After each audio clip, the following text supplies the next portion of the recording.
Imagine this. You wake up one morning, the sunlight filtering through your window casting soft shadows across the room. The day stretches out before you, full of possibilities. You get out of bed, go through your routine, shower, coffee, the usual. But as you step into your day, something feels off. A subtle unease gnaws at you, as if there's a weight you're carrying that you can't place.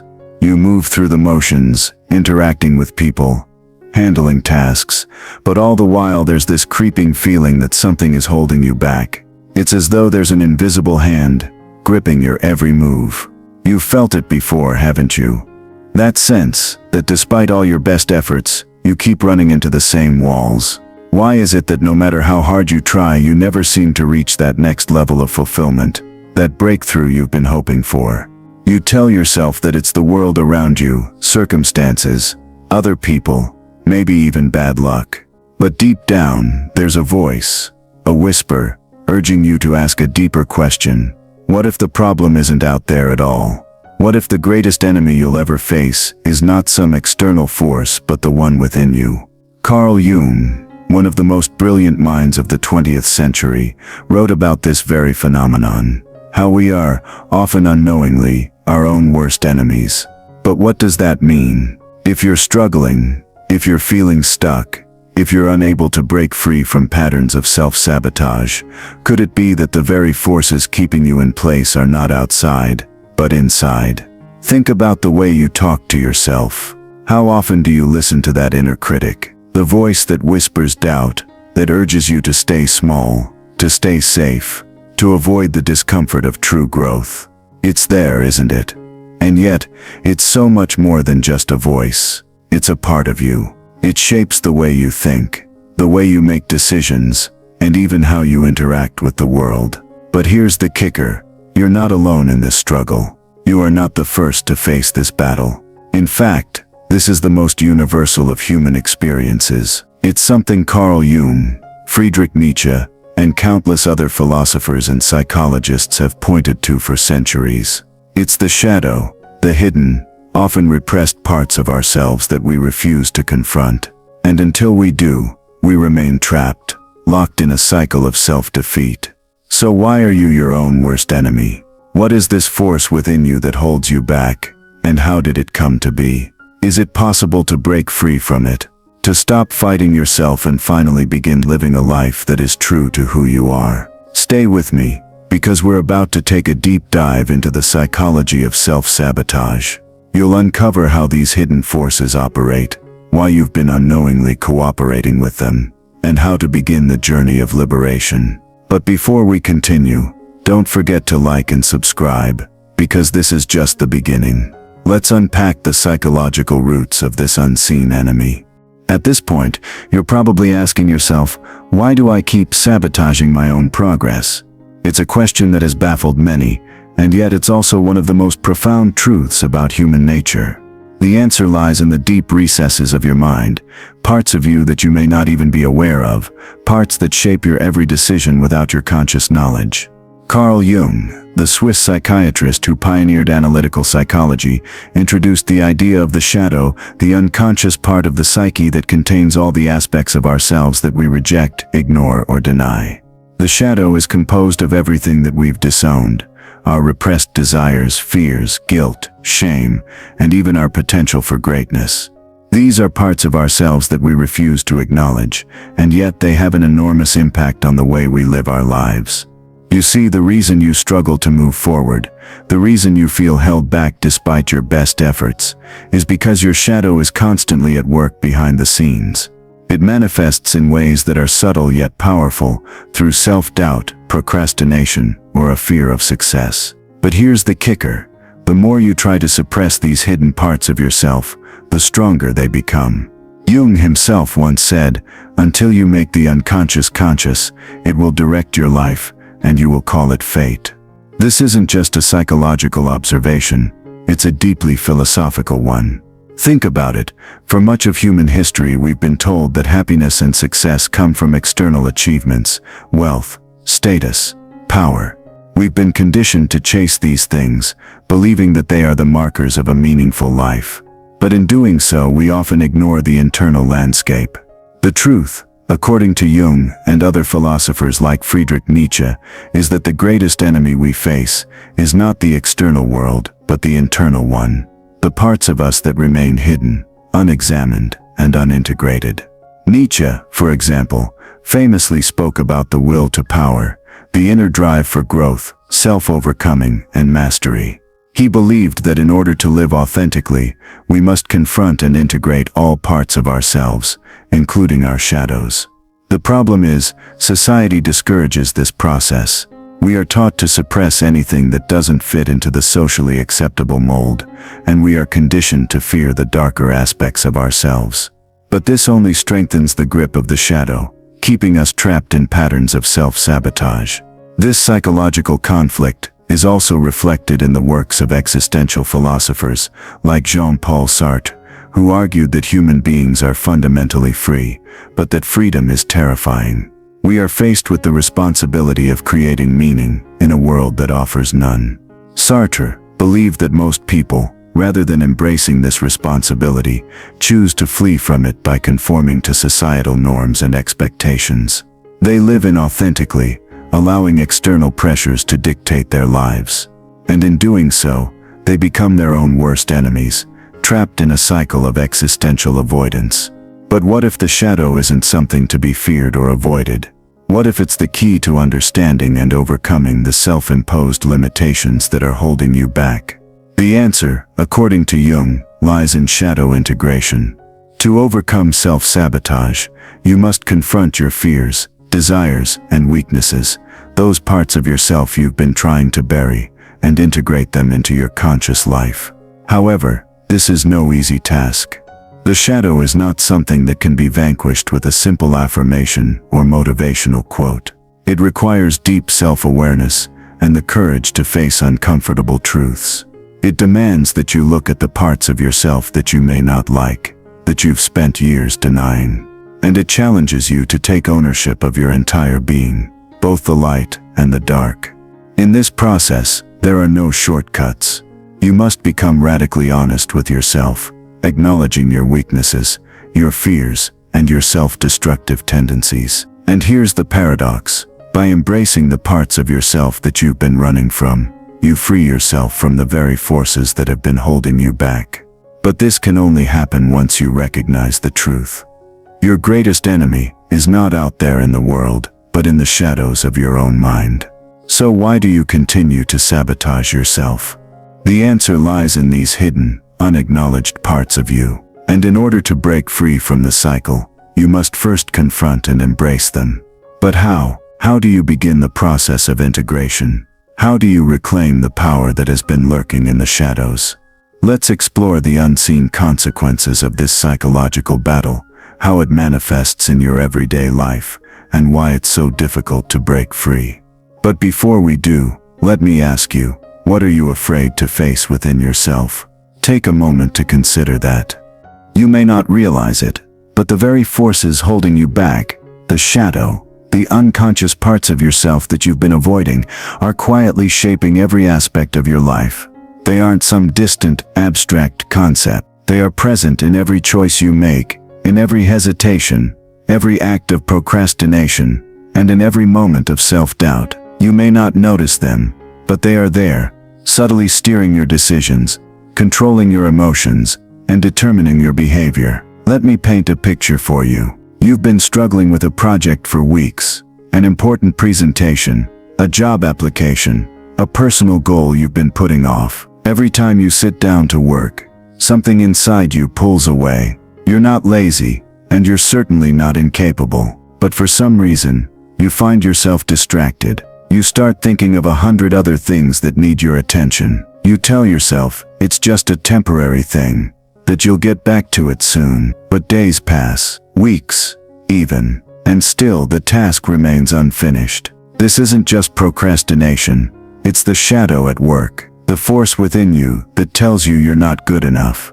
that you'll never succeed, that you'll inevitably fail. It's a voice that lurks just beneath the surface, dictating how you approach challenges, and it's one that is incredibly powerful, because it operates below your conscious awareness. The problem, however, is not just that you're avoiding the task at hand. The real issue is that this behavior, this subtle self-sabotage, is slowly eating away at your sense of self-worth. Every time you give in to this unconscious urge to avoid discomfort, you reinforce the belief that you're not capable, that you're not worthy, and that you'll never achieve the success you desire. It's a vicious cycle that leaves you feeling stuck, unfulfilled, and over time, deeply dissatisfied with the person you've become. Jung argued that this is the crux of the human condition, the tension between who we are and who we believe ourselves to be. And it's not just a mental struggle, it's an emotional one, a physiological one too. The brain, in its effort to protect us from psychological discomfort, often resorts to self-sabotage as a coping mechanism. Cognitive biases, like the confirmation bias, play a huge role in this. Once your mind has created a narrative that you're not good enough, that you can't succeed, it becomes hyper-focused on anything that confirms this belief.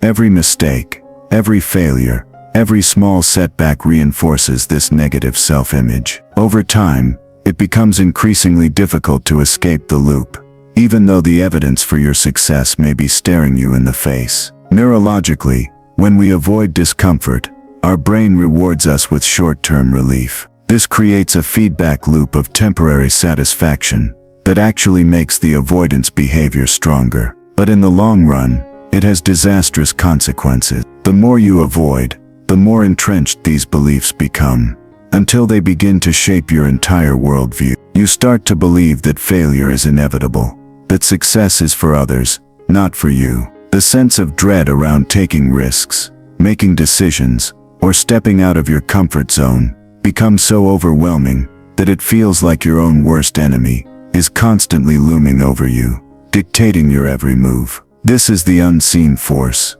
the silent trap that most people are unaware of. You might think you're just a little bit lazy, or perhaps you just don't have the time. But in truth, this goes much deeper. It's not laziness, it's fear. It's the fear of failure, yes, but even more insidious, it's the fear of success. Because what if you succeed? What if you actually achieve what you've been striving for? What if you're confronted with a reality that requires you to change, to face yourself, and to live up to a potential you've been running from? Take a moment to reflect on that. Have you ever consciously avoided success? Do you find yourself retreating when things start to go well? Are you uncomfortable with the idea of growth, because it might reveal parts of yourself you're not ready to face? And this fear doesn't only affect your personal achievements, it affects your relationships too. Think about how your inner self-doubt colors the way you interact with others. Do you find yourself pushing people away,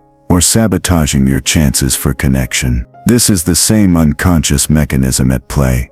The fear of rejection, the fear of intimacy, the fear of being seen for who you truly are. All of this is deeply tied to the shadow that you haven't fully confronted. What about your career? The pattern of avoiding challenges, of procrastinating, of second-guessing yourself, does it show up there too? The fear of stepping into your full potential, of taking on bigger roles, of speaking up when you should, is often the result of a deep-seated belief that you're not worthy. You can see it in others, those who rise quickly, who take risks, who don't let their fears stop them. But it feels as though there's an invisible barrier between you and that kind of freedom. This is the unseen consequence of living in the shadow. Your potential is wasted, your relationships stagnate, and your sense of self-worth is eroded. And yet, all of this is happening beneath the surface, unnoticed, until you're forced to confront it head-on. But the consequences go even deeper than this.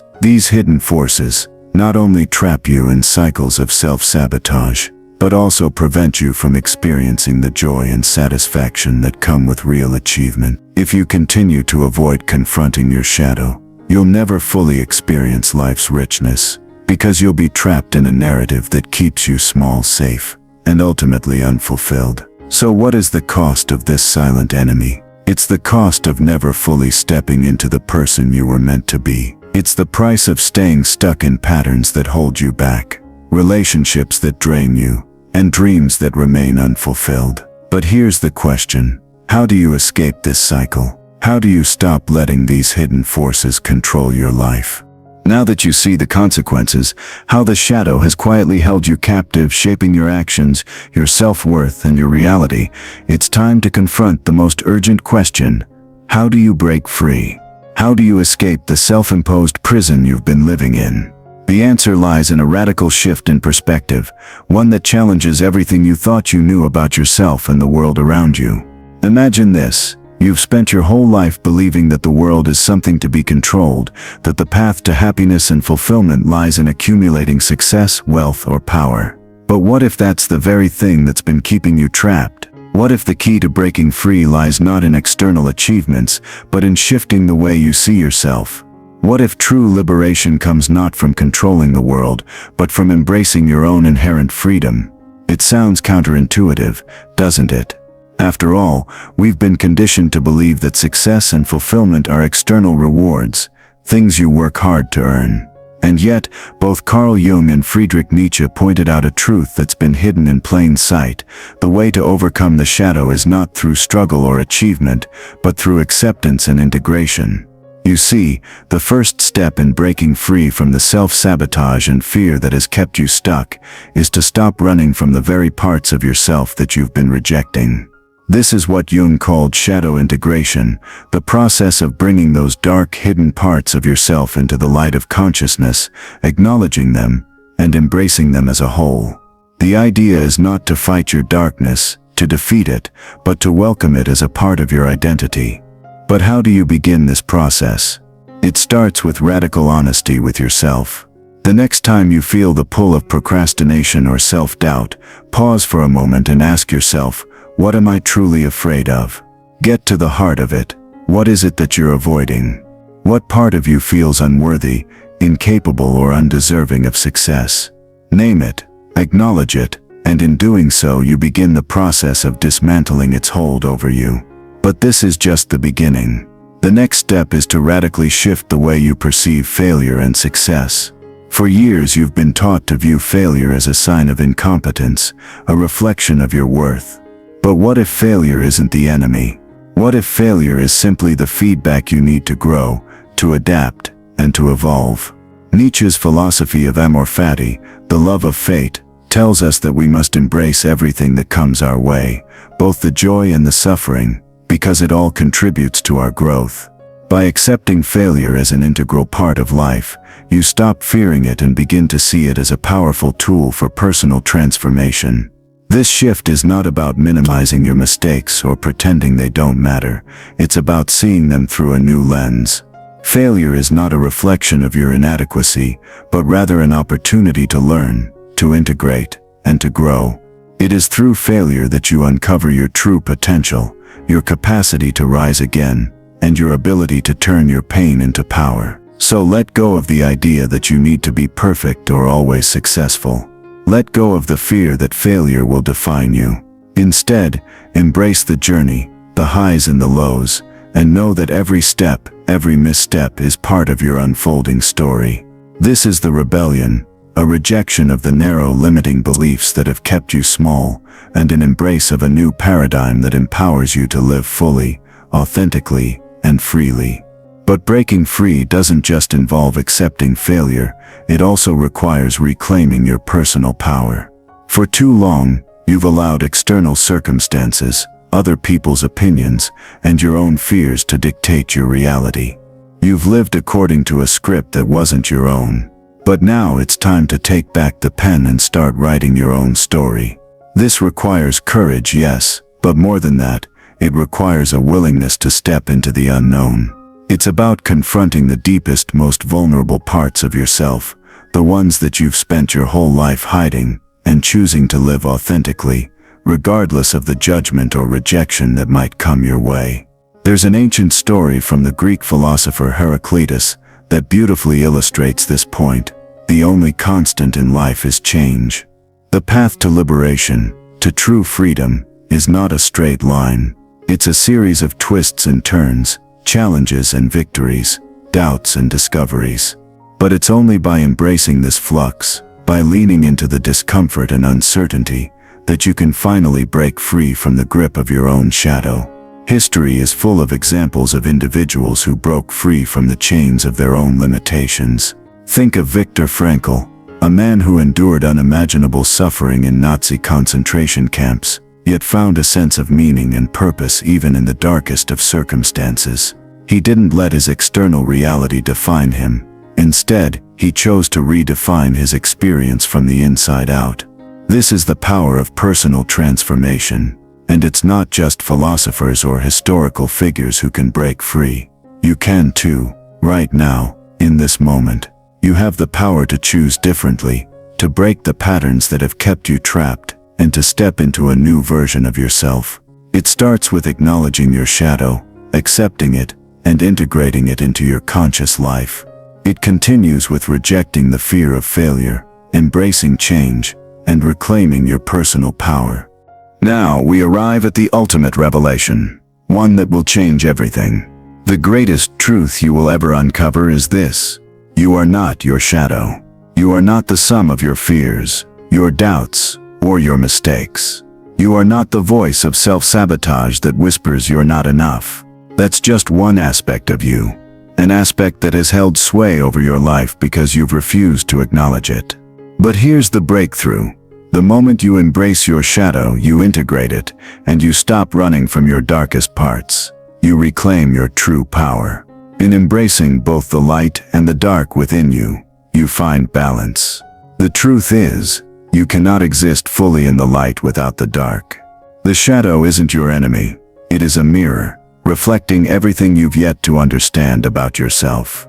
And once you stop rejecting it, you discover the incredible depth of your being, untapped potential, and your ability to shape your reality. Jung said, "The privilege of a lifetime is to become who you truly are." And that's the point of all this. By confronting your own worst enemy within, you unlock the ability to become the person you were always meant to be. Free, authentic, and whole. This is the paradox. To find true freedom, you must first face the parts of yourself that scare you the most. Only then can you break free from the chains that have held you back. So ask yourself now, what would it feel like to live fully, unapologetically, without fear of your own darkness? That is your path forward, the path to a life where you are no longer your own worst enemy, but your own greatest ally.